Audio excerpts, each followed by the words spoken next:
Haleluya. Kita mau siap masuk hadirat Tuhan dengan hati yang gembira, amin. Mari Bapak Ibu kita bangkit berdiri semua.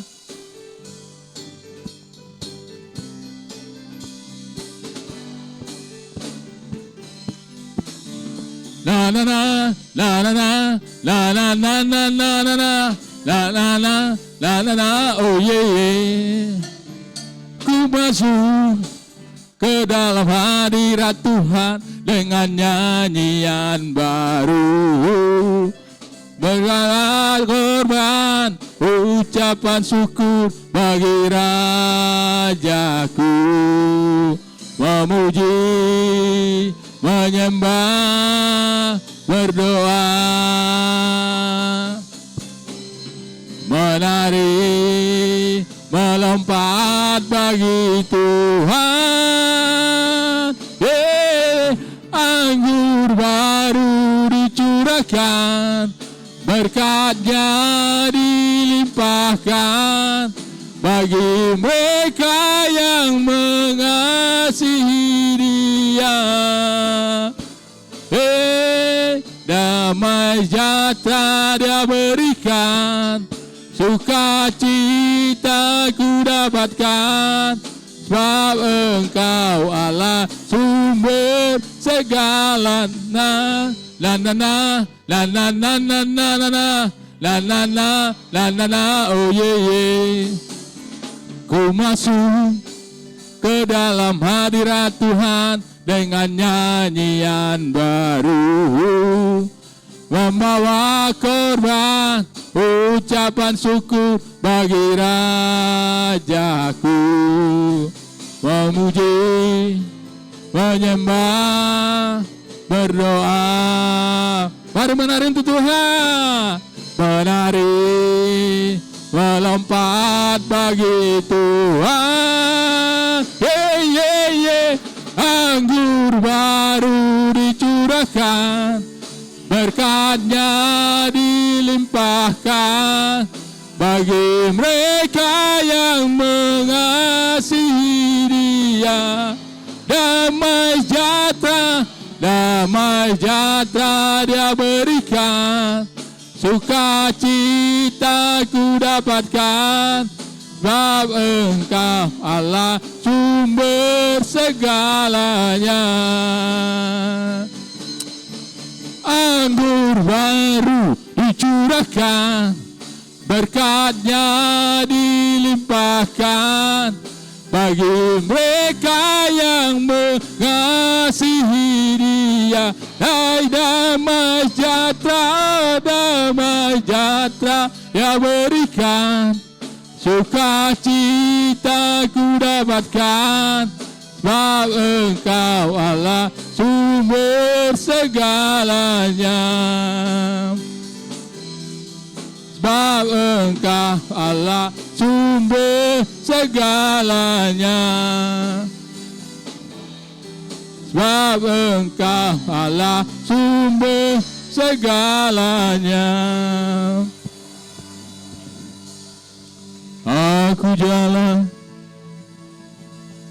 Aku jalan kebenaran dan jalan kehidupan, itu yang Yesus katakan. Aku percaya, amin, di dalam namanya ada keselamatan besar. Lagi katakan, aku jalan kebenaran. Aku jalan kebenaran dan jalan kehidupan, itu yang Yesus katakan. Aku percaya, amin, di dalam namanya ada keselamatan. Kita mau menari untuk Tuhan, kita berglori untuk Tuhan. Yo, glory, haleluya. Hey, glory, hey, glory, haleluya. Hey, glory, haleluya. Di dalam namanya ada keselamatan. Ayo Bapak Ibu, kita menari Tuhan. Glory, hey, glory, haleluya. Hey, glory, haleluya. Hey, glory, haleluya. Oh, yeah, glory, haleluya. Di dalam namanya ada keselamatan kekal. Sekali lagi katakan, aku jalan kebenaran. Aku jalan kebenaran dan jalan kehidupan, itu yang Yesus katakan. Aku percaya, amin. Di dalam namanya ada keselamatan. Bila mau berglori sekali lagi untuk Tuhan, glory yo, glory, haleluya, hey, hey, glory, ajalah, hey, glory, haleluya, oh, yeah, glory, haleluya. Di dalam namanya ada keselamatan. Sekali lagi lebih meriah untuk Tuhan, glory, haleluya, glory, haleluya, hey, hey, glory, adalah, yeah, glory, oh, yeah, glory, haleluya. Di dalam namanya ada keselamatan kekal. Di dalam namanya ada keselamatan kekal. Di dalam namanya ada keselamatan kekal. Berikan kemuliaan untuk bawah di surga. Haleluya. Masih kuat berdiri untuk Tuhan? Masih mau menyembah Tuhan? Kita mau terbang bersama Tuhan, amin. Firman Tuhan adalah pelita bagi kaki kami, Tuhan, dan terang bagi setiap jalan kami. Thanks Lord, thanks Jesus.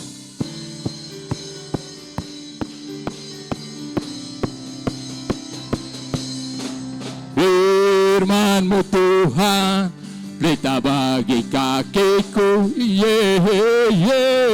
janji-Mu terang bagi jalan-jalanku, kebenaran-Mu menuntunku setiap hari.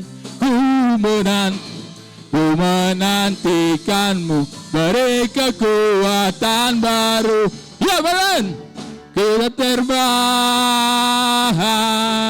tinggi di awan bersama-Mu dalam kemuliaan. Bab firman-Mu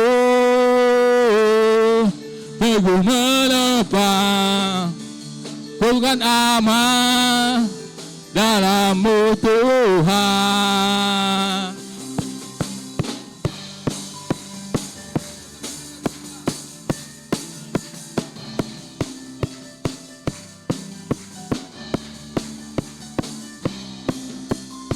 Katakan, firman-Mu Tuhan, pelita bagi kakiku, janji-Mu terang bagi jalan-jalan-Mu, kebenaran-Mu menuntunku setiap hari. Menantikan-Mu, beri kekuatan baru. Hey! Ku kan terbang tinggi di awan bersama-Mu dalam kemuliaan. Bab firman-Mu teguh menopang, ku kan aman dalam-Mu Tuhan. Jalan-Mu di atas jalan-jalanku, rancangan-Mu melebihi rancanganku. Firman-Mu sungguh telah membebaskanku, berjalan lebih tinggi, berjalan bersama-Mu. Ku kan terbang tinggi di awan bersama-Mu dalam kemuliaan. Sebab firman-Mu teguh menopang, ku kan aman dalam-Mu Tuhan. Hey, yeah, yeah. Ku kan terbang bersamamu dalam kemuliaan. Ya firman-Mu teguh menopang, ku kan aman dalam-Mu Tuhan. Ku kan terbang tinggi di awan, bersama-Mu dalam kemuliaan. Ya firman-Mu, ya firman-Mu teguh menopang, ku kan aman dalam-Mu Tuhan. Sekali lagi, ku kan terbang tinggi di awan, bersama-Mu dalam kemuliaan. Ya firman-Mu, ya firman-Mu teguh menopang, ku kan aman dalam-Mu Tuhan. Ku kan aman dalam-Mu Tuhan. Ku kan aman dalam-Mu Tuhan. Berikan kemuliaan buat Allah kita yang luar biasa. Silakan duduk Bapak Ibu kasih dalam Yesus Kristus. Kita akan mendengarkan kesaksian pujian dari anak sekolah minggu. Kami persilakan adik kami untuk maju ke depan.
Meskipun badai silih berganti dalam hidupku, ku tetap cinta Yesus selamanya.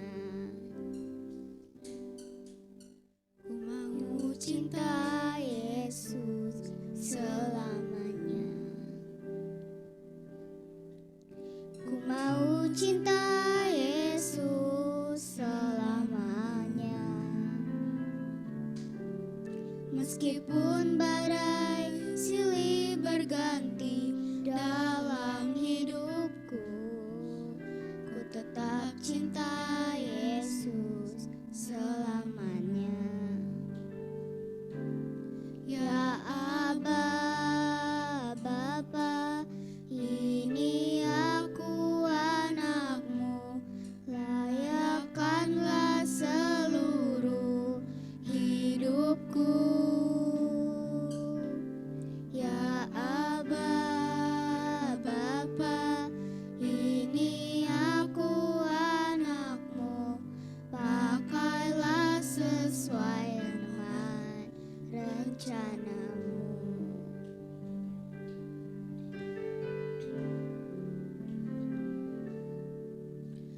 Mau yang kasih Yesus. Oh yang yen爱是耶稣，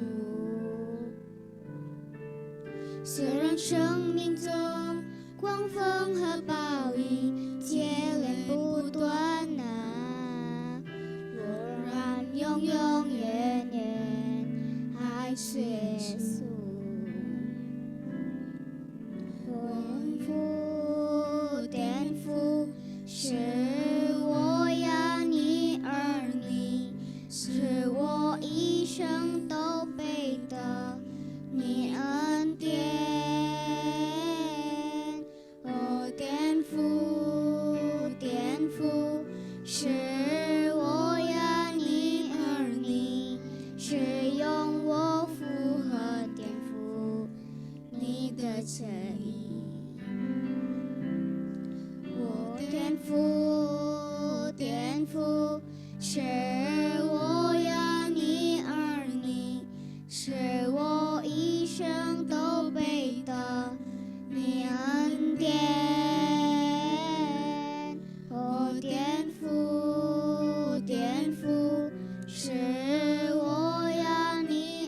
我符合颠覆你的侧翼，只有我符合颠覆你的侧翼。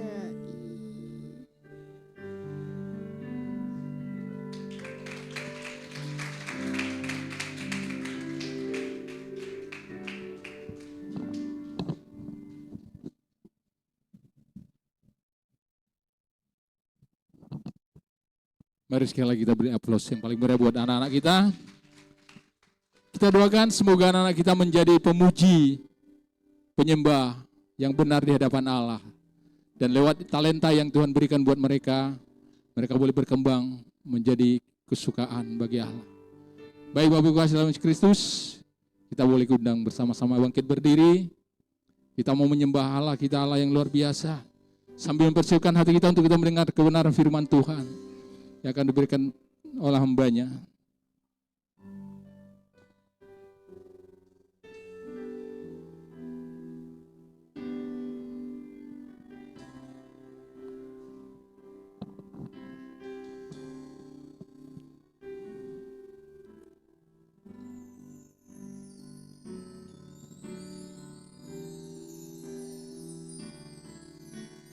Thank you, Jesus.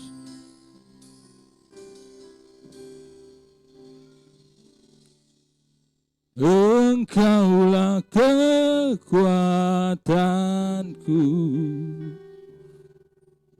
tempat perlindunganku,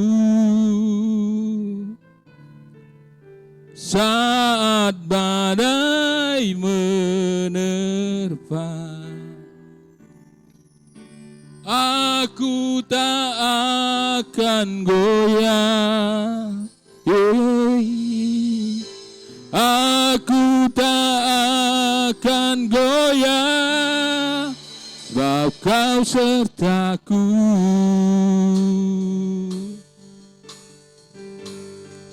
Sejauh langit dari bumi, begitu besarnya kasih-Mu.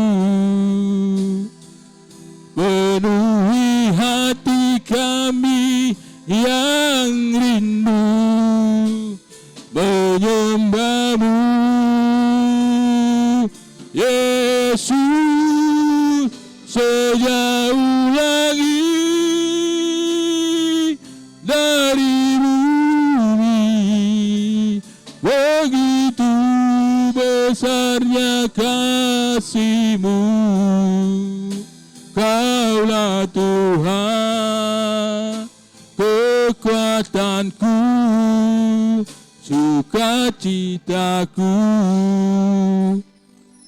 Mari Bapak Ibu semua kita angkat kembali pujian ini, biarlah ini menjadi doa buat setiap kita. Engkaulah kekuatan, Engkau kekuatanku, tempat perlindunganku, saat badai menerpa. Aku tak akan goyah. Aku tak akan goyah. Aku tak akan goyah. Wah, Kau sertaku. Sejauh langit, sejauh langit dari bumi, begitu besarnya kasih-Mu. Penuhi hati kami yang rindu menyembah-Mu, Yesus. Sejauh langit dari bumi, begitu besarnya kasih-Mu. Kaulah Tuhan, kekuatanku, sukacitaku.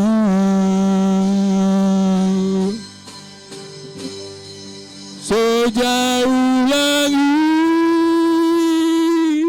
dari bumi, begitu besarnya kasih-Mu.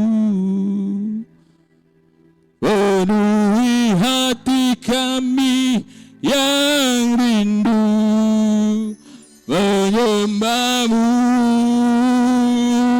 Yesus. Sejauh langit dari bumi, begitu besarnya kasih-Mu. Kaulah Tuhan, kekuatanku, sukacitaku. Kaulah Tuhan, Kaulah Tuhan, kekuatanku, sukacita. Kaulah Tuhan, Kaulah Tuhan, kekuatanku, sukacitaku.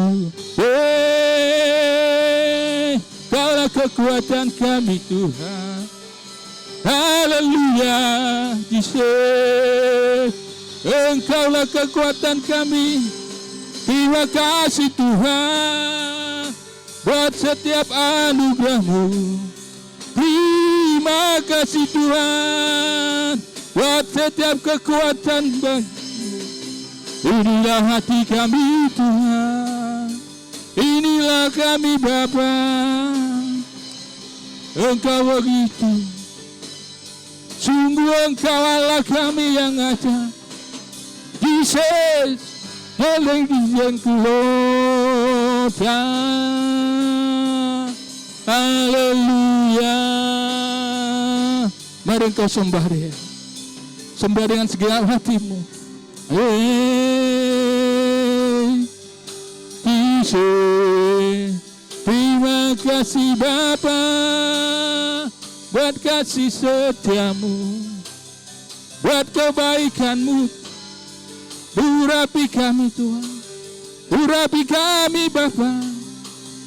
Haleluya. Sebab Kau besar, perbuatan-Mu ajaib, tiada seperti Engkau, tiada seperti Engkau. Sebab Kau besar, perbuatan-Mu ajaib, tiada seperti Engkau,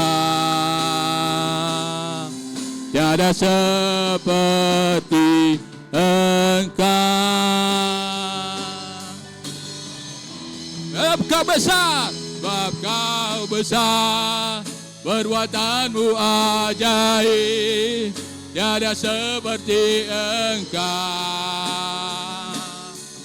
tiada seperti Engkau. Sebab Kau besar, perbuatan-Mu ajaib, tiada seperti Engkau, tiada seperti Engkau. Mari katakan sekali lagi, sebab Kau besar, Allah kami Allah yang besar. Sebab Kau besar, perbuatan-Mu ajaib, tiada seperti Engkau, tiada seperti Engkau. Sebab Kau besar, perbuatan-Mu ajaib. Kami undang Bapak untuk maju ke depan. Tiada seperti Engkau, tiada seperti Engkau, tiada seperti Engkau.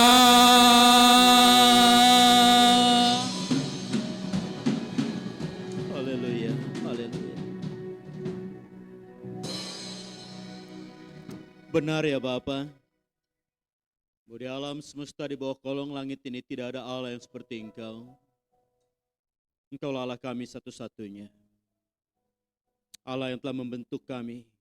Allah yang telah mengenal kami sebelum dunia diciptakan.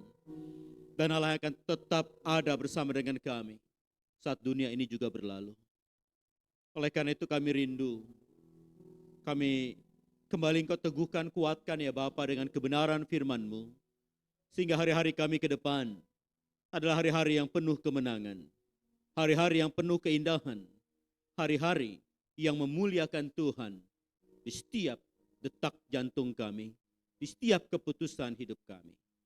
Oleh karena itu, setiap pikiran, perasaan tidak memuliakan Tuhan, kami tolak semuanya dalam nama Tuhan Yesus Kristus. Untuk keluar, tinggalkan ruangan ini, juga ruangan hati dan pikiran kami. Dan biarlah Roh Kudus bekerja, memberikan kami pengertian, memberikan kami anugerah, untuk bukan hanya kami bisa memahami kebenaran firman-Mu, dan mengenal diri kami dengan proporsional, tetapi Engkau berikan anugerah untuk dapat melakukannya. Dalam nama Tuhan Yesus Kristus, kami sambut firman-Mu ya Bapa. Amin. Silakan duduk Bapak, Ibu, dan Saudara.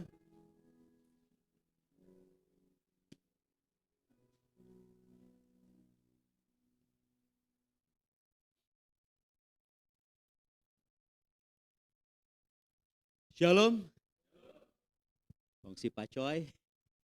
Ya, nuansanya Kyonghi. Bapak yang dikasihi Tuhan, mari kita membuka Filipi pasal yang kedua, ayat 1 sampai yang keempat.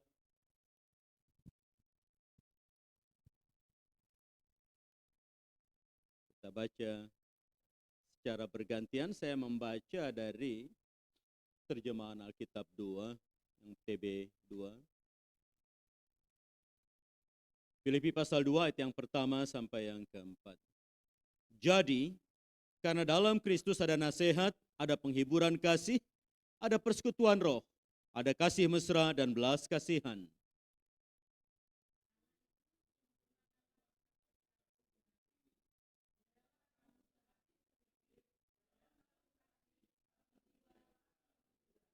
Tanpa mencari kepentingan sendiri atau pujian yang sia-sia. Sebaliknya, hendaklah dengan rendah hati yang seorang menganggap yang lain lebih utama daripada dirinya sendiri.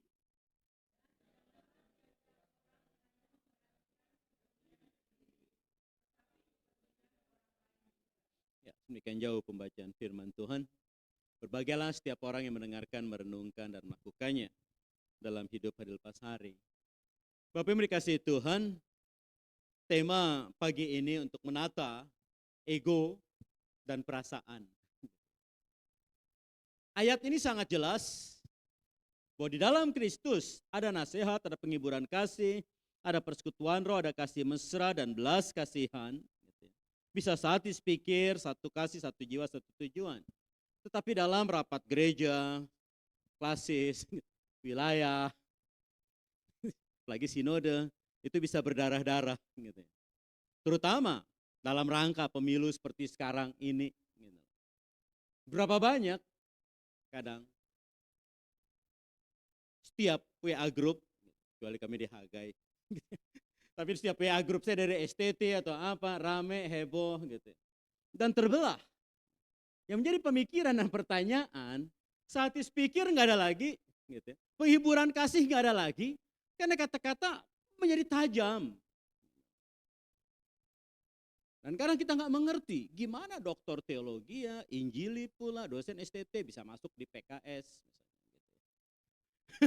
Itu nggak make sense bagi saya yang mendukung khilafah begitu loh. Kok bisa ya? Udah mau emeritus, bisa hijrah. Sehingga pengharapan kepada Tuhan menjadi rumit. Oleh karena apa? Ya kita melihat sekarang. Apa yang membuat seseorang begitu fanatik dengan satu paslon dan menentang paslon lain? Yang membackup sebenarnya apa sampai akhirnya pakai ayat dan memusuhi? Ayatnya jelas. Ujung-ujungnya ego. Tetapi apa membuat kecemasan, ketakutan sampai menjadi begitu frontal? Sehingga hilang nalar sehat gitu ya. Hilang persahabatan, hilang. Padahal kita bukan yang mencalonkan dan bukan keluarga kita juga gitu loh. Tetapi begitu melekat erat seakan-akan that's part of my life. Gitu. Nggak boleh ada yang blaming, nggak boleh ada yang kritik, nggak boleh ada yang meragukan. Tetapi anehnya itu semua asumsi. Kita nggak pernah dapat dari narasumber, nggak ada bisa dapat dari sumber asli, hanya dari opini, dari YouTube, TikTok, podcast, dan berita. Tapi kita yakini begitu melekat erat. Sehingga firman Tuhan menjadi luntur. Ego itu memang lumayan mengerikan dalam konteks yang seperti ini. Dalam ayat yang ketiga diingatkan, tanpa mencari kepentingan sendiri atau pujian yang sia-sia. Hendaklah dengan rendah hati seorang menganggap yang lain lebih utama daripada dirinya sendiri. Nyaris tak kelihatan. Janganlah tiap-tiap orang hanya memperhatikan kepentingannya sendiri, tetapi kepentingan orang lain juga. Jadi kalau kita melihat moto pelayanan, bahwa Kristus harus makin besar, kita harus makin kecil. Seringkali rumit. Semakin tahun kita melayani, semakin lama kita pelayanan, dan semakin tinggi kesuksesan dan keberhasilan kita, menjadi kecil itu menjadi berat bagi kita. Karena pemikiran kita, pengalaman kita, pengetahuan kita tidak bisa diragukan. Dan itu menjadi bahaya sekali. Kita playing God. Whatever you think, still wrong.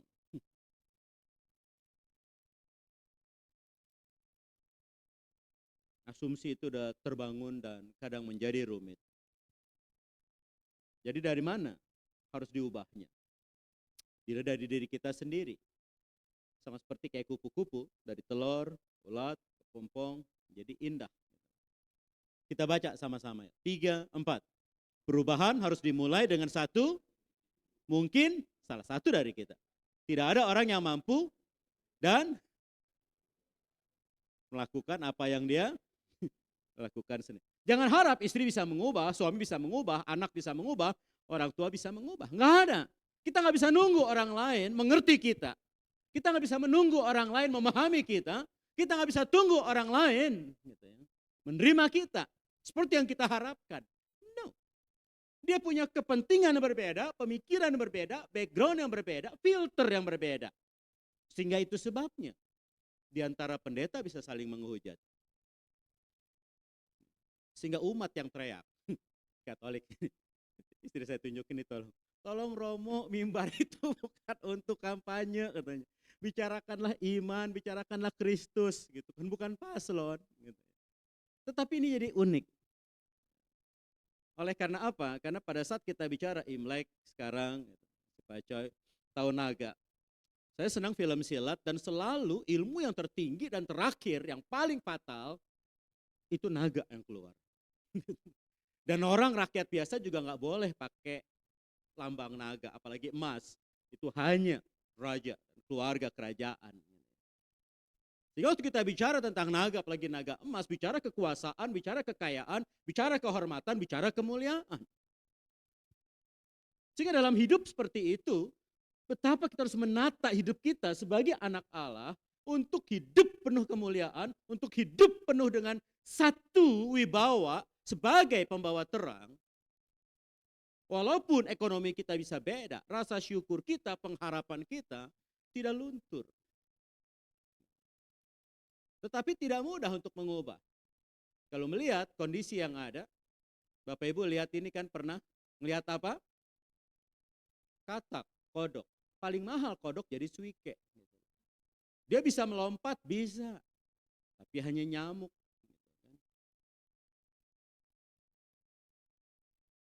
Kita mau lompatan kita bukan lompatan kodok. Kita mau jauh. Nah, bagaimana mengubah persepsi kalau realitanya dunia kita, negara kita, ekonomi kita, pekerjaan kita, usaha kita, ya kayaknya cuma seperti itu. Kecil, murahan, receh. Orang bilang, bisa nggak itu jadi kuda? Persoalannya cuma satu, mau nggak bergeser persepsi kita? Mau nggak berubah persepsi kita untuk kita align, nyambung dengan Tuhan. Karena realitanya sama, keluarga kita tetap seperti itu, ekonomi kita seperti itu, kesehatan kita seperti itu. Kenyataannya, marga kita ya begitu, ekonomi kita di dunia ini ya begitu, jabatan kita begitu. Tapi pada waktu kita mau menjadi kuda, memang itu adalah pilihan. Bukan karena apa yang kita alami, kebangkrutan, keluarga broken home, masa lalu yang berantakan. Sekarang di dalam Kristus, apa yang kita punya? Terlepas daripada ya orang CEO udah ada dan bisa melihat kalau naga kayu, orang kalau kayu bisa tumbuh di mana-mana, ya baguslah kalau bisa tumbuh. Gitu kan. Nah, persoalannya satu, apa yang mengubah kita? Apa yang kita mau pilih dalam hidup ini? Ketika orang terpaku dan meyakini pemikiran orang, kata-kata yang keluar di WA group, kata-kata yang keluar kadang dalam diskusi sampai urat leher, gitu kan. Tapi saya bilang ketawa, gila juga kalian, saya bilang. Ya bukannya buzzer, bukannya ini itu, tapi sebegitunya konflik gitu, untuk hal-hal yang tidak meaningful. Namun kalau melihat kenyataan memang tidak mudah. Apa yang kita mau pilih dalam hidup ini? Menghadapi tahun yang penuh gejolak, tahun yang penuh kesulitan, dan naga nggak kenal belas kasihan. Sekali dia libas, selesai, entah apinya, entah gerakannya, entah tenaganya, itu udah pamungkas kalau bicara ilmu persilatan gitu loh, kungfu. Selalu itu, walaupun ada naga lain, ada naga api, naga emas, kayak gitu kan, naga es, naga air, terserah alirannya. Tapi pada prinsipnya, pada waktu seseorang tahu hidupnya itu bermakna, tahu hidupnya itu ditebus dengan mahal, tahu hidupnya ini bukan sayangan putus, yang gak tahu arahnya kemana, tapi punya tujuan, ada destiny yang Tuhan prepare sebelum dunia dijadikan, yang mempunyai kekuatan untuk bertahan hidup, sepedih apapun, seberat apapun, seterluka apapun dalam hidup ini, punya harapan untuk menanjak. Jadi kalau gitu ya, kesulitan kita terasa berat karena kita memang merasa diri kita begitu kecil, begitu rapuh, begitu getas. Tapi kalau kita yakin hidup kita di dalam tangan Tuhan, Dia punya rencana yang indah dan tidak akan membiarkan kita hancur, tidak akan membiarkan kita berantakan. Kita hanya tinggal bagaimana melihat apa yang Tuhan berikan, bakat, karunia, talenta, waktu, pengalaman hidup untuk bisa kita pakai menjadi pijakan untuk jalan di masa depan. Tanpa itu sebenarnya nggak bisa. Dan untuk menjadi besar, Yesus bilang barang siapa yang ingin terbesar, hendaklah engkau menjadi pelayan. Dan melayani itu artinya menerima setiap orang yang berbeda. Setiap agama, setiap suku, setiap status sosial, setiap keberagaman. It can be that way. It must be so. Orangnya memang begitu gitu. Kita nggak bisa ubah. Suami, keluarga, istri, anak. Ya udah, terima aja. Itulah mereka. Bukan berarti setuju, tetapi kita nggak bisa ubah mereka. Kita hanya mengerti, itu mereka, jemaat kita. Yang kedua, apa yang bisa kita mau lakukan kalau dia memang seperti itu, ya berdoa bagi mereka. Lingkungan kita, keluarga kita, jemaat kita, karyawan kita, pimpinan kita. Doakan mereka. Nah yang ketiga, disinilah caring, compassion, empati itu berjalan. Bagaimana merawat mereka, pola pikirnya. Karena itu WA kita kirim, berikan kata-kata yang baik, kritis, nalar, bukan nimpalin orang yang error. Saya nggak banyak komen di setiap WA group, pro atau kontra. Kenapa? Karena percuma, orang udah punya pilihan. Kita mau jelasin apa, dia lu passwordnya, ini, nah, saya akan memilih. Kenapa? Itu pertanggungjawaban iman kita kepada Tuhan. Bukan sekedar nggak boleh golput, tetapi harus. Kenapa? Itulah pilihan. Dan kalau yang terpilih nanti Tuhan izinkan bukan sesuai kita, berarti sesuai kehendak Tuhan. So kita doakan yang terbaik yang memimpin negara ini. Nggak perlu harus kecewa. Tapi kalau Tuhan udah bukakan orang itu memang brengsek, errornya atau apa, ya kita juga punya hikmat. Tapi juga kita bisa tahu bagaimana hidup ini siapa yang perfect. Dan kalau ngelihat artikel-artikel, ini kayaknya mirip calon pendeta, calon gembala, majelis, mana ada politikus kriterianya kudus segala macam. Lah kagak nyambung benar gitu. Saya lihat ayat-ayatnya, hah, saya bilang, boro-boro di gereja aja yang error banyak gitu loh. Enggak pendeta, enggak majelis, enggak ini, apalagi itu gitu loh. Enggak bisa. Nah disitulah kita merawat. Salahnya gereja nggak mempersiapkan para politikus terjun di masyarakat sehingga ngomongnya ember. Emosinya nggak stabil. Ya.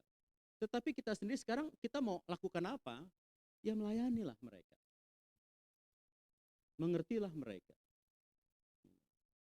Ya, kalau ada anak-anak Tuhan di situ ya kita bukannya mengenyek, ngapain ada di politik, ngapain di pemerintahan, ya binalah mereka, dampingi mereka.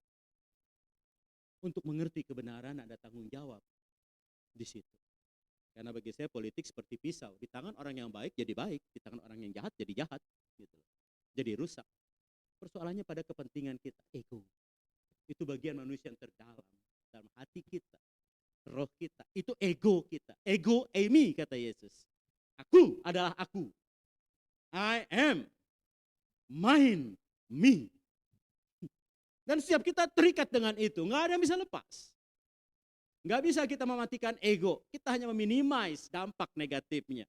Kalau mati, kita nggak punya apa-apa. Untuk punya drive untuk hidup. Ego itu bagian hidup yang ada. Next, lanjut. Keyakinan tidak sehat akan pentingnya diri kita sendiri. Jadi, ego itu udah menyimpang kalau keyakinannya menjadi tidak sehat. Dari kepentingan kita seperti ayat yang keempat. Jangan mencari kepentingan sendiri. Tetapi setiap kita mencari kepentingan sendiri. Itu sebabnya kenapa di WA Group bisa begitu marah, bisa begitu ngamuk, bisa begitu ngotot, bisa begitu menghina. Padahal gitu ya, sesama hamba Tuhan. Gitu. So, apa yang dicari? Kan dia nggak jadi pejabat sebetulnya. Tapi kan ada egonya di situ bahwa keputusannya, penilaiannya, calonnya pasti benar. Itu yang ngeri. Tanpa bukti. Dan kita pun menerima data orang, oh dia kayak gini tanpa bukti gitu loh. Dan kita yakin nih, dan sudah larut begitu tanpa kita sadar. Termasuk dalam gosip di gereja. Oh si A begini, oh si B begini, oh si C begini, oh si D begini, oh pendeta itu begini, pendeta itu begitu. Kalau buktinya ada, kita tahu itu fakta. Bukan menghakimi. Beda menghakimi. Menghakimi peristiwa belum jelas, kita ada vonis. Tapi kalau faktanya udah jelas, realitanya itu, kita nggak bisa berdalih. That's reality. It's a fact. Itu fakta. Bukan menghakimi. Kalau orang bilang, lu jangan menghakimi dong, ya nggak bisa, itu faktanya. Dalam situasi hidup menjadi sulit karena kita nggak mengerti segala hal. Karena itu bagian dari diri kita yang paling utama. Bisa salah, bisa benar. Ego kita. Intermezzo sedikit. Jadi, yuk kita baca sama-sama. 3, 4. Seringkali atau dilatar belakangi oleh, tapi ayatnya bilang jangan dilandasi oleh kepentingan diri sendiri saja. Gitu. Sampai menutup mata terhadap kepentingan persekutuan orang lain, gereja, kita tutup mata. Dan ini susah. Kenapa? Karena kita selalu hanya melihat diri kita sendiri, kebaikan kita sendiri, dan kadang lupa kebaikan orang lain, lupa gitu, pertolongan orang lain, tetapi yang diingat salahnya terus gitu. Sama kayak kita, lupa kesalahan kita, errornya kita, tapi cuma kebaikan kita yang diinget-inget. Gitu. Terus saya pikir-pikir orang merenungkan ayat ini, iya juga sih, SD gue buat baik sama si ini kok masih inget ya. Tapi berapa banyak kesalahan yang saya buat, yang gak pernah saya ingat dari SD, sampai sekarang gitu, sama orang, atau cuek, atau apa gitu. Nah ini dilematis gitu. Jadi bukan berarti kita gak boleh bangga dengan kelebihan kita, boleh, tapi proporsional. Sehingga tidak merugikan orang lain. Atau tidak menjadi self-righteous. Saya di sekolah yang menekankan presupposisi, epistemologi, teologi, filosofi begitu kuat. Sehingga orang-orang lulusan reform selalu dianggap self-righteous. Merasa benar sendiri, merasa menang sendiri. Faktanya banyak kali gitu memang. Nggak bisa berdebat dengan orang lain itu ngalah. Selalu orang lain nggak bisa menang. Kalaupun debat kusir, akhirnya tetap di pola pikirnya, I am right, you are wrong. Whatever you say still wrong, so listen to me. That's right. Full stop. Nggak ada lagi dialog. Nah kalau kita punya pemikiran kayak gitu, itu akan capek bener gitu loh. Kenapa? Kita nggak menyadari kita punya kelemahan. Dampak yang ada. Next, lanjut. Kita baca sama-sama. 3, 4. Kita sangat fokus untuk menjadi dan sehingga kita membiarkan ego respon emosional kita. Kita selalu pengen jadi yang terbaik. Salah? Enggak. Yang utama enggak. Tetapi akhirnya nalar kita itu waktu merasa pilihan kita yang terbaik atau keputusan kita yang terbaik di rumah tangga, suami ngomong kita nggak dengar, istri ngomong kita nggak dengar, orang tua ngomong kita nggak mau dengar, apalagi anak ngomong kita nggak bakal dengar. Who are you? Dan ini rumit. Sulit sekali. Karena ego kita yang merespon. Jadi itu menjadi masalah pada waktu kita nggak bisa dikritik. Nggak ada masukan. Kita menjadi sombong. Tetapi kesombongan itu nggak pernah disadari oleh orang yang memilikinya. Saya ngomong itu cenderung sombong. Kesan. Sombong itu kuat. Kenapa? Terlalu vokal kadang ngajar di kelas. Kan itu mahasiswa yang lapor. Iya Pak, kalau Bapak ngajar kayaknya kayak paling benar sendiri. Saya tanya salahnya di mana saya ngajar? Ayatnya salahnya di mana? Tafsirannya salahnya di mana? Enggak sih, cuma ekspresinya, intonasinya, kesannya sombong.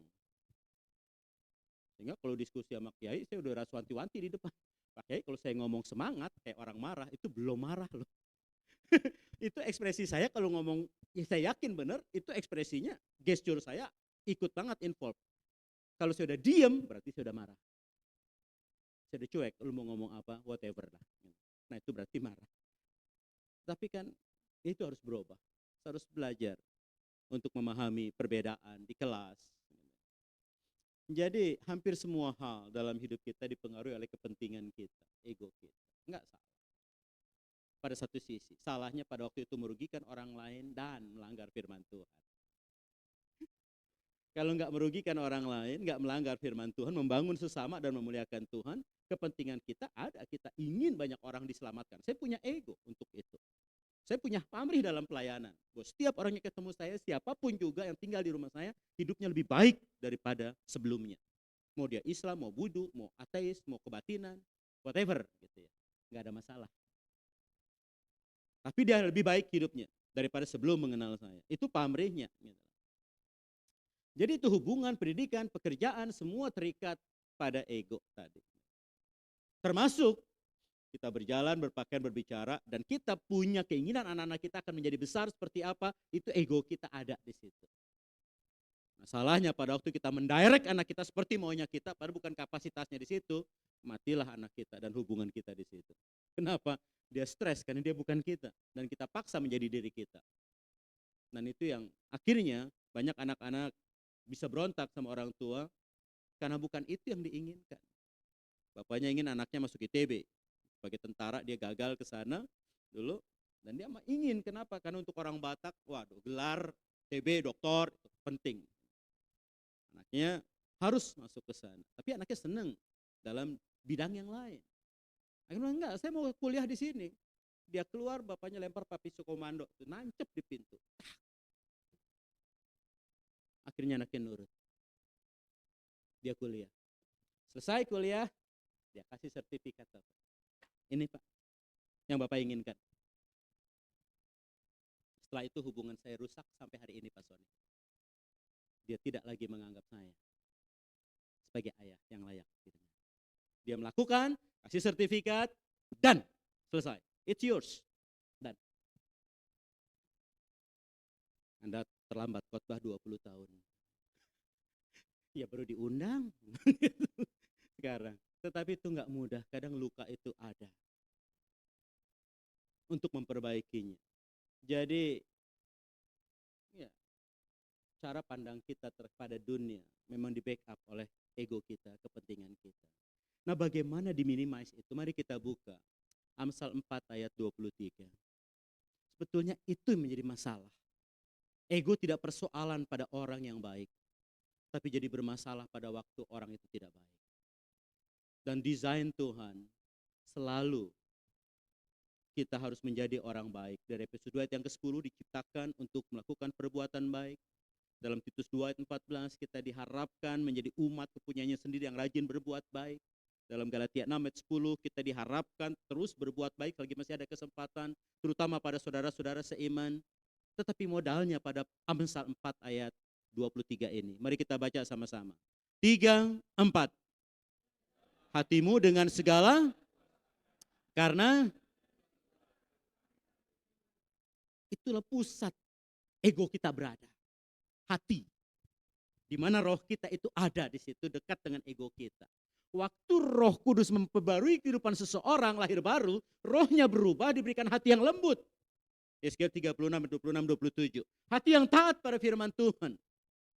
Untuk bisa melakukan setiap perintah, perkataan Tuhan, hukum Tuhan dengan benar setiap hari. Nah, itu modal yang utama. Kalau itu dikemas, diperbaiki, seperti Petrus katakan, renungkan firman itu di dalam hati itu sampai cahaya itu keluar dari dalam hati. Terang itu nyata. Baru kita tuh, wow. Luar biasa ya Tuhan itu. Jadi perbedaan pendapat adalah hal yang biasa. Waktu kita baca Alkitab, kita lihat denominasi, ada 323 sinode di Indonesia. Yang resmi dalam sinode itu ada beberapa sinode lagi kadang. Sinode dalam sinode, di dunia ada 5.000-an sinode lebih. Masing-masing meyakini pandangannya, alirannya, teologianya, penafsirannya yang terbaik dan paling benar. Jadi kita melihat. Setiap orang punya ide, pemikiran, dan cara mengungkapkannya yang berbeda-beda. Kalau kita memahami ini, nggak terlalu keki. Yang menjadi persoalan ego kita pada waktu kita merasa selalu benar. Nggak mungkin salah. Itu pasti udah menyimpang. You have always to be right.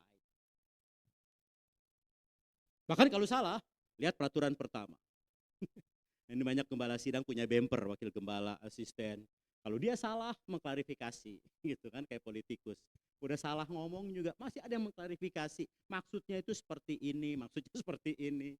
Nah itulah kenapa harus benar. Boleh bohong tapi nggak boleh salah. Di gereja nggak berlaku. Bohong-bohong, salah-salah. Semakin kita bermain di situ, kita makin ngeri. Kemarin saya mengajar kelas pendeta di Tenggarong. Saya bilang, kalian berpikir mimbar itu sepele. No, kamu banyak bohong di situ, makin hancur hidupmu, makin hancur keluargamu. Buktinya apa? Sekarang kau nyesel nggak hidup sebagai pendeta? Dengan segala macam yang kau miliki. Kalau kau menyesal, berarti you are wrong.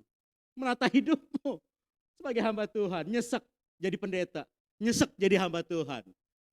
Apa harapan? Gitu loh. Fokus hanya pada diri kita sendiri. What can I get from this church, from this ministry? Kalau gue jadi panitia ini, gue dapat apa? Selalu pengen bancakan. Di daerah timur itu banyak kayak gitu. Pengen jadi ketua panitia supaya apa? Nanti di markup konsumsi, transportasi, sound system, PK, hamba Tuhan, hotel. Nah sisanya mereka bagi rata. Kalau itu adil, kadang cuma untuk ketua. Gitu kan dananya. Hal-hal seperti itu membuat pengusaha underestimate terbanyak pendeta. Dia bilang, Tony, gimana kamu mau percaya? Hanya untuk uang segitu aja mereka bisa baku hantam. Katanya. Ya kadang memalukan. Untuk apa terjadi bisa kayak gitu, bertahan hidup. Lebih, handphone lebih baik, motor lebih baik, mobil lebih baik, rumah lebih baik. Kita nggak bisa bersyukur. Dan di tahun naga ini, jangan main-main. Nggak bisa mensyukuri yang sekarang dan pengen yang besar, habis sudah. Kenapa? Sekali itu kehantam, no turning back. Karena dunia meluncur, terjun bebas sekarang. Dalam banyak penemuan AI. Nah, di sini yang berat. Lepaskan kebutuhan untuk menang dan selalu benar. Ini susah kalau lagi ngajar. Kalau membiarkan pandangan orang. Tapi akhirnya saya harus belajar. That's your right. Itu hakmu untuk memegang pemikiran itu. Dan kita nggak pernah tahu segalanya. Jadi jangan berpikir bahwa kita mempunyai jawaban untuk semua hal kehidupan. Paling kalau saya nggak bisa bilang, sorry bro, yang gua ngerti ini baru tahap ini, segini. Jadi ego nggak masalah. E-nya aja ditendang sedikit, errornya, edannya, gitu kan. Nah go lah untuk terus melangkah dengan firman Tuhan. Hidup itu akan indah. Ini salah satu contoh film. Bisa muncul nggak ya filmnya? Ini Pain dengan Naruto, tapi nggak tahu. Ada soundnya atau enggak? Karena memang saya nggak pakai USB, kirim WA ke Bro Heri. Enggak ya? Oke. Nah jadi Pain sama Naruto sama-sama punya guru yang sama, Jiraiya. Tetapi Pain akhirnya begitu menderita karena keluarganya dibantai, kampungnya dibantai, dan melihat orang yang punya kekuasaan selalu akan menguasai kebenaran. Apapun yang dia bilang, apapun yang dia lakukan, semua bisa dibenarkan. Dan itu menimbulkan suatu kebencian sehingga dia berpikir manusia tidak ada yang beres. Semua harus dimusnahkan jadi boneka yang dia bisa bentuk untuk bisa hidup damai. Tujuannya sama, damai. Dia nggak mau ada penderitaan, dia nggak mau ada pembantaian, dia nggak mau ada ketidakadilan untuk orang-orang kecil oleh karena penguasa. Jadi dia kumpulkan orang-orang hebat untuk menghancurkan semua kerajaan. Naruto juga sama, dengan luka. Dianggap monster, jelek apa, tapi dia punya berbeda. Kenapa? Ada sahabat yang dia kasihi, ada orang yang dia lindungi, ada desa yang dia harus jaga dan lindungi. Dua-duanya bertemu, bermusuhan. Saya dikatakan, memang kamu tahu mimpi kamu itu bisa jadi kenyataan. Saya sudah mencoba dengan yang terbaik, hasilnya hanya dimanipulasi orang, hasilnya hanya penderitaan, kekecewaan, dan darah dari orang-orang yang saya kasihi di sekitar saya yang tidak bisa saya bela. Sehingga satu-satunya cara adalah menghancurkan semua orang dan bentuk kehidupan yang baru. Yang tidak mungkin mengkhianati, tidak mungkin berlaku tidak adil, dan tidak mungkin untuk bermain-main dengan kepentingannya sendiri, yaitu boneka. Bisa diatur, bisa di remote kayak robot. Gitu. Nah, Naruto bilang, no, kita punya pilihan. Meskipun berat, meskipun gagal, saya akan tetap punya cita-cita menjadikan dunia ini bisa damai dari orang-orang yang saya kasih. Meskipun mungkin saya harus membunuh orang-orang yang seperti kamu. Yang tidak punya pengharapan dan hanya ada kebencian. Tapi saya tidak akan bunuh kamu untuk kamu melihat bahwa saya bisa sukses. Dan pada akhirnya jadi berubah. Pain itu satu dialog dari banyak film animasi yang paling saya suka karena psikologi perkembangannya dan argumentasinya, teologianya sangat nyambung. Nah, bagaimana menata ego? Lihat gambar ini.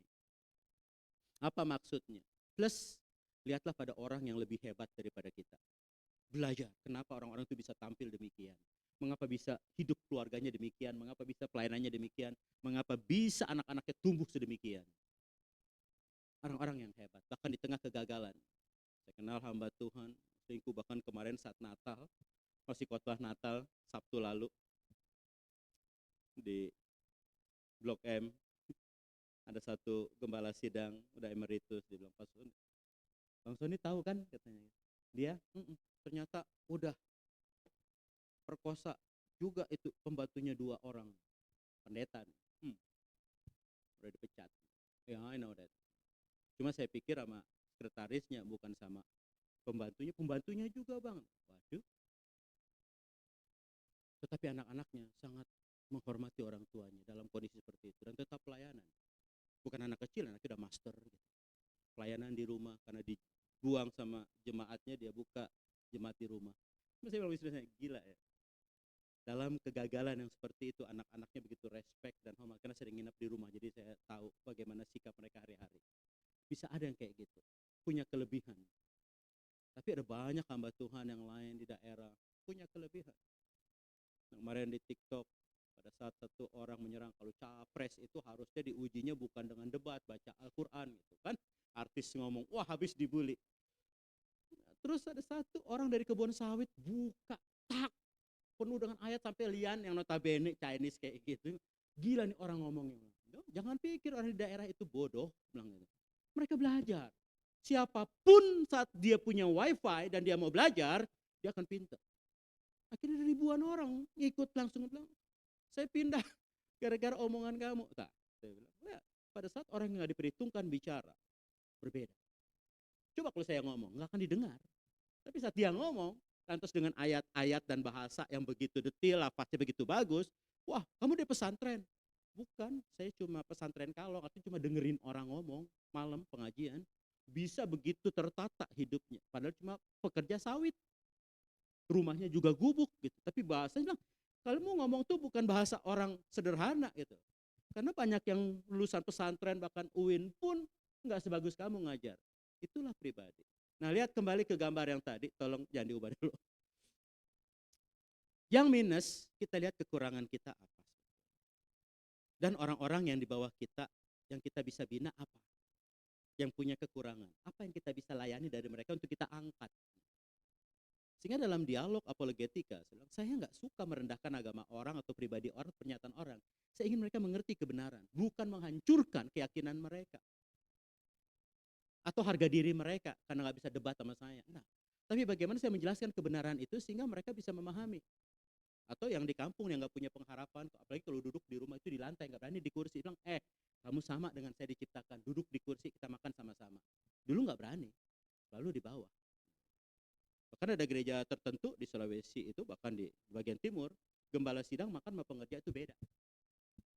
Gembala sidang meja sendiri, ini pengerja itu setelah kami makan baru mereka makan. Saya nggak, ayo bro makan bareng. Nah, gembala sidangnya karena ngundang saya nggak berani nolak. Yuk makan bareng-bareng kita ngobrol untuk sama-sama. Kenapa? Karena itu attitude akhirnya jadi kalau dengan atasan begitu nunduk-nunduk kayak di partai, sama ketua sinode, wah hormat, tapi kalau sama stafnya, sama pengerjaannya nginjeknya luar biasa. Entah dia cuma ketua MD, ketua wilayah, dan itu kelihatan sekali. Itu dibangun dari apa? Penjilat.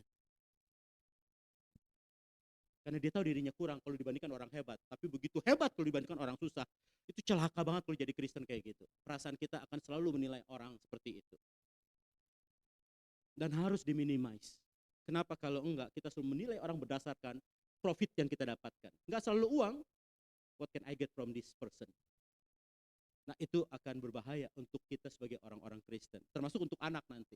Kita akan dekat sama anak yang menguntungkan kita. Tapi tidak sama anak yang miskin.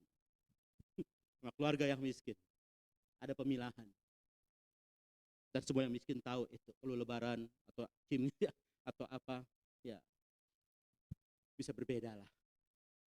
Nah, kita mau meminimize dengan itu. Sama, equal. Sama dengan. Terimalah semua orang sama. Bahwa dia punya kelebihan, kita punya kelebihan. Dia punya kekurangan, kita punya kekurangan. Jadi jangan bandingkan kelebihannya dengan kekurangan kita, itu juga nggak adil. Atau kegagalan kita dengan kesuksesan dia nggak adil. Tapi sama-sama, kesuksesan kita, kesuksesan dia, kegagalan dia, dan kegagalan kita. Yang kedua, kalau salah, say sorry itu biasakanlah. Yang paling berat itu untuk suami minta maaf sama istri. Kalau istri bisa lah lebih cepat minta maaf sama suami. Tapi kadang suami susah. Anak sama orang tua, anak bisa lebih cepat minta maaf. Orang tua susah kalau salah minta maaf sama anak. Tapi belajarlah say sorry dengan teman. Yuk kita baca untuk ayat yang terakhir ini PowerPoint. 3, 4. Bersikap, tetapi di mana akan mencegah Anda. Beda antara rendah hati dengan rendah diri. Rendah diri kita menjadi keset bagi orang lain. Semua disalahkan ke kita, ya memang gue yang salah. Suami yang selingkuh, istri yang memang gue yang bego, gak bisa dandan, emang gue jelek, gak bisa masak. Lah, gitu. Atau bosnya yang salah, kita ya memang saya gak doakan dia sih, saya gak bantu dia sih. Ya salah ya salah. Tetapi jangan jadi keset untuk orang lain.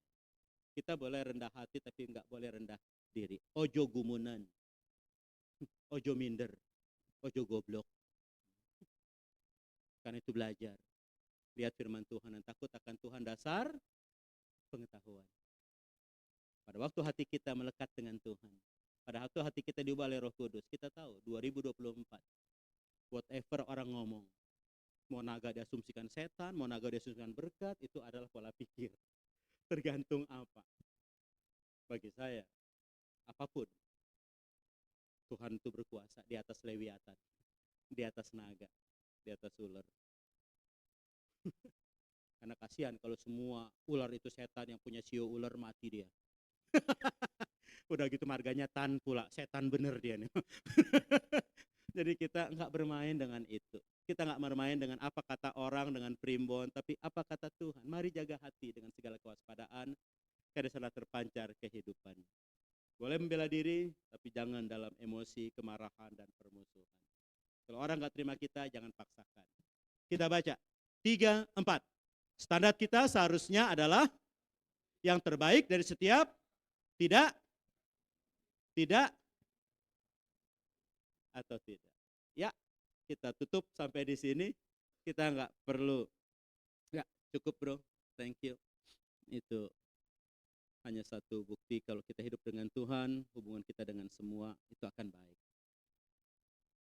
Kita tunduk kepala masing-masing. 2023 telah kita lewati. Apakah ada asumsi? Apakah ada pemikiran kita?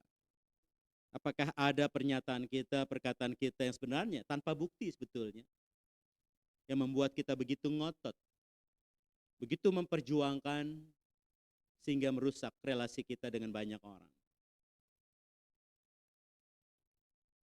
Biarlah kita belajar, bila kita berubah, untuk tidak mudah mengeluarkan kata-kata, tidak mudah mengungkapkan perasaan atau pemikiran yang gegabah, tetapi berdasar pada kebenaran. Dan kalau Tuhan sudah mengubah hati kita, dan kita yakin Yesus ada dalam diri kita, apakah 2023 kita lalui dalam ketaatan kepada perintah, peraturan, dan hukum Tuhan? Firman Tuhan menjadi pelita bagi kakiku, terang bagi jalanku, menjadi kesukaan yang kita tunggu sebelum fajar menyingsing, atau menjadi muak dan bosan karena kita tidak mendapat apa yang kita inginkan? Ketika orang dipuji dan kita tidak, ingatlah apa yang dikatakan Tuhan Yesus, yang melayani terlebih besar daripada yang dilayani. Dan Yohanes Pembaptis mengingatkan bahwa dia harus makin besar dan kita harus makin kecil. Tuhan tahu kapasitas kita masing-masing.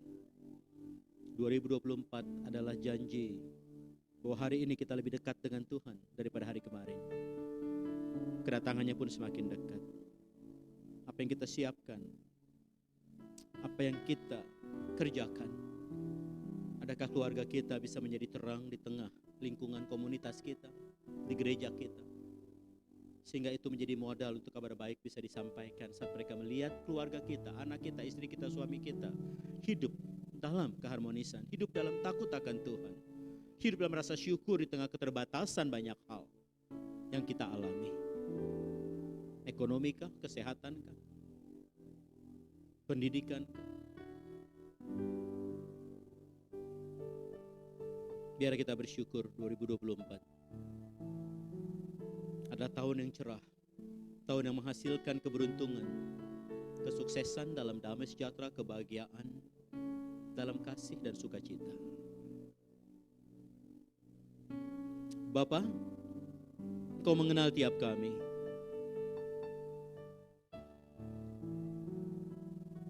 Engkau mengerti perasaan kami, kepentingan kami, bahkan kepentingan kami yang terdalam di tengah pelayanan, yang terkadang kami masih ingin dipuji, kami masih ingin dilihat, kami masih ingin merasa begitu berkontribusi, dan akhirnya kecewa saat kami tidak diperhitungkan dan tidak dianggap. Ada banyak kami kecewa di rumah karena tidak ada kata terima kasih dan pengakuan, penghargaan, dan seringkali penolakan yang tanpa disadari dilakukan oleh orang-orang yang kami kasihi.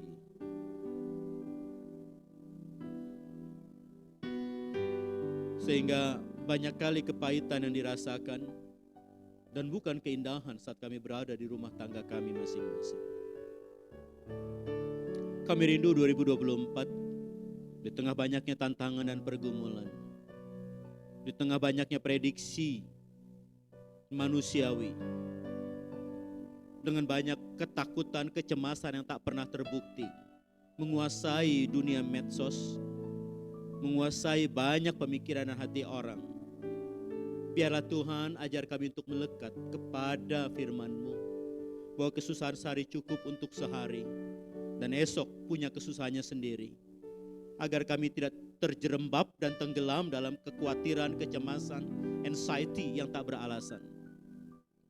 Kami rindu Tuhan, bahwa kami di GBI Kedamaian ini membawa damai. Dimanapun kami Tuhan tempatkan, dalam profesi kami, keluarga kami, pelayanan kami. Sehingga kami di tengah hari-hari kami bisa menjadi terang, untuk bisa menyaksikan bahwa kalau kami boleh hidup dan menikmati hidup sampai hari ini, tanggal 11 Februari 2024, itu semua karena anugerah-Mu, karena kasih karunia-Mu yang tak berkesudahan. Dan kami rindu juga akan terus berlanjut sepanjang hari di tahun 2024 ini ke depan, sampai kami kembali kepada Tuhan. Karena itu ajar kami untuk menjadi peredam dari kekacauan, dari keresahan, dari kekhawatiran, dari banyak hal yang tidak jelas ke depan yang dirasakan oleh orang-orang di sekitar kami. Dan biarlah itu menjadi modal untuk kami dapat menyaksikan kasih-Mu, Injil-Mu, pengorbanan-Mu bagi kami. Terima kasih Tuhan, bahwa Engkau ya Tuhan Yesus telah meremukkan kepala ular itu, memberikan janji untuk kami hidup dalam kelimpahan di setiap hari yang kami lalui. Dalam nama Tuhan Yesus Kristus, kami menyerahkan seluruh keberadaan kami, keluarga kami, hidup kami, jemaat-Mu ini, GBI Kedamaian dengan segala pergumulan jemaat. Engkau tolong Tuhan hiburkan yang berduka. Engkau sendiri yang menguatkan yang lemah. Engkau yang memampukan untuk mereka melewati hari lepas hari dengan baik, mencukupkan ekonomi, memberikan pekerjaan, kesehatan, keharmonisan, keberhasilan dan kesuksesan, sehingga kami tetap bisa menjadi terang dan garam di 2024 dimanapun kami berada. Dalam nama Tuhan Yesus Kristus, kami berdoa menyerahkan Ibu Gembala, menyerahkan semua pengurus, semua aktivis ke dalam tangan kasih karunia-Mu. Amin.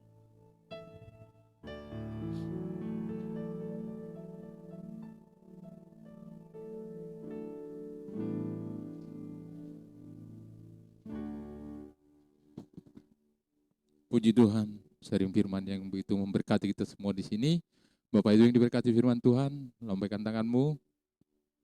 Haleluya, puji Tuhan. Terima kasih buat Pak Arisio untuk firman-Nya yang begitu memberkati kita semua di sini.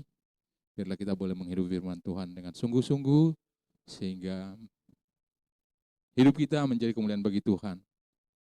Ibu, ada pengumuman? Tidak ada. Baik, Bapak Ibu kasih dalam Kristus, tiba waktunya kita memberikan bersama buat pekerjaan Tuhan di tempat ini. Kami undang Pak Rines untuk boleh membawakan doa.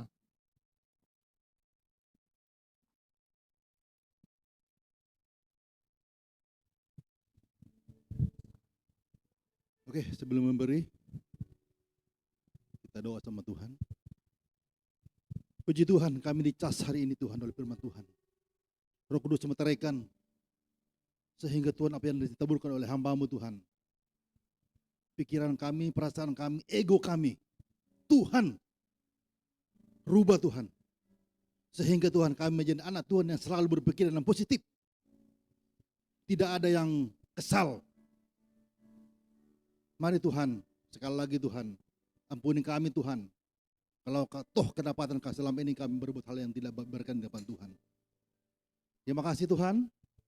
Sebentar Tuhan kami akan memberikan persembahan.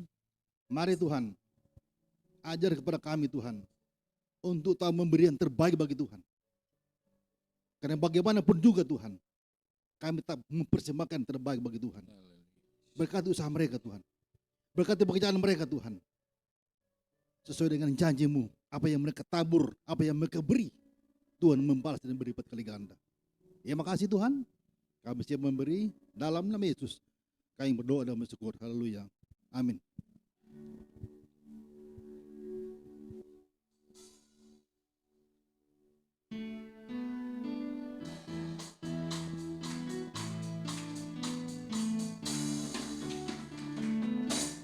Begitu besar kasih Allah pada kita. Diberkatilah anak cucu kita di mana-mana. Tuhan mengubah miskin dan menjadikan kaya. Dia memberkati dan meninggikan. Mari ibu bapak kita bangkit bersama-sama. Berbahagialah bagi orang yang percaya. Anak cucunya pasti tidak akan meminta-minta, karena Allah menggenapi firman-Nya. Tiada yang mustahil bagi orang percaya.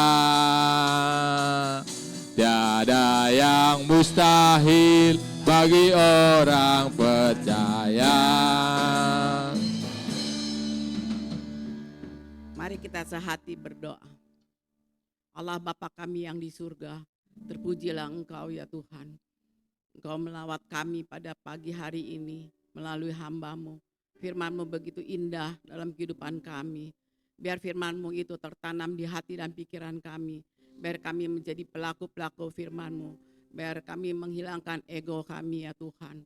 Biar Tuhan selalu mendidik kami. Biar kami selalu mendengarkan firman-Mu ya Tuhan. Melakukan apa yang Kau perintahkan dalam kehidupan ini ya Tuhan. Terima kasih ya Bapa. Kau juga urapi hamba-Mu Pak Arision ini. Di mana hamba-Mu ini memberitakan firman-Mu. Kau pakai dia. Lebih heran lagi ya Tuhan. Lebih banyak lagi jiwa-jiwa yang dimenangkan. Banyak lagi jiwa-jiwa yang bertobat ya Tuhan. Apapun yang dia kerjakan, biar berkenan di hadapan-Mu ya Tuhan. Berkati juga rumah tangganya, berkati semua pelayanannya dia ya Tuhan.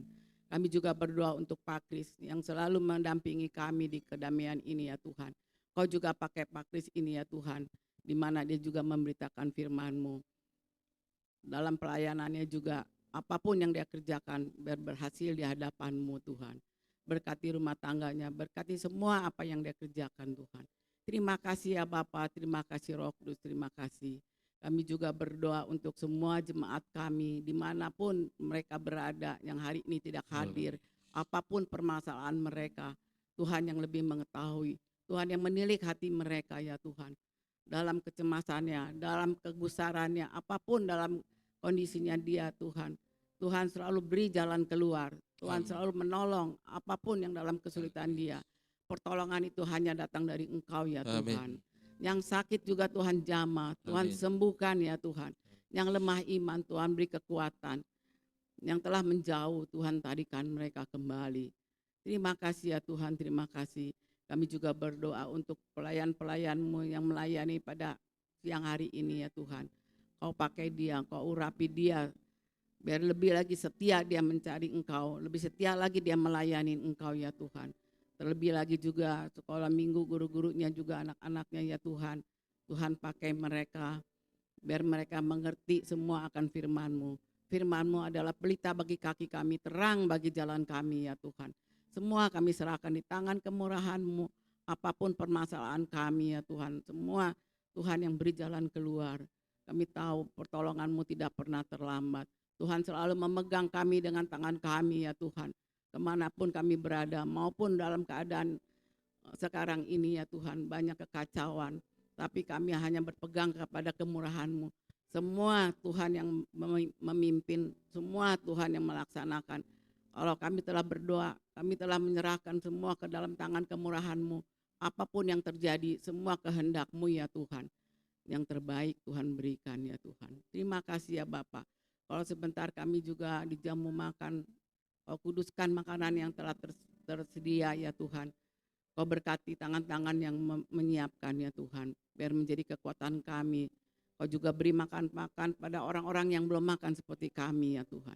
Kalau kami juga usai dari tempat sini, kemanapun kami berada, dimanapun kami berjalan, apapun yang kami kerjakan, semua Tuhan yang memimpin, Tuhan yang melindungi semua ya Tuhan, sampai di tempat kami masing-masing dengan selamat, tidak kekurangan satu apapun. Inilah doa kami ya Tuhan, yang kami alaskan hanya di dalam nama Tuhan dan Juru Selamat kami. Kami telah berdoa dan mengucap syukur. Mari kita angkat kedua belah tangan kita. Damai sejahtera dari Allah Bapa, kasih sayangnya Yesus Kristus, persekutuannya dengan Roh Kudus, dari sekarang sampai Maranatha, Tuhan datang menjemput kita di awan-awan. Bapa, terima kasih. Terima kasih Yesusku buat anugerah yang Kau beri bab hari ini. Tuhan adakan syukur bagimu. Sebab hari ini Tuhan adakan syukur bagimu. Syukur bagimu. Syukur bagimu.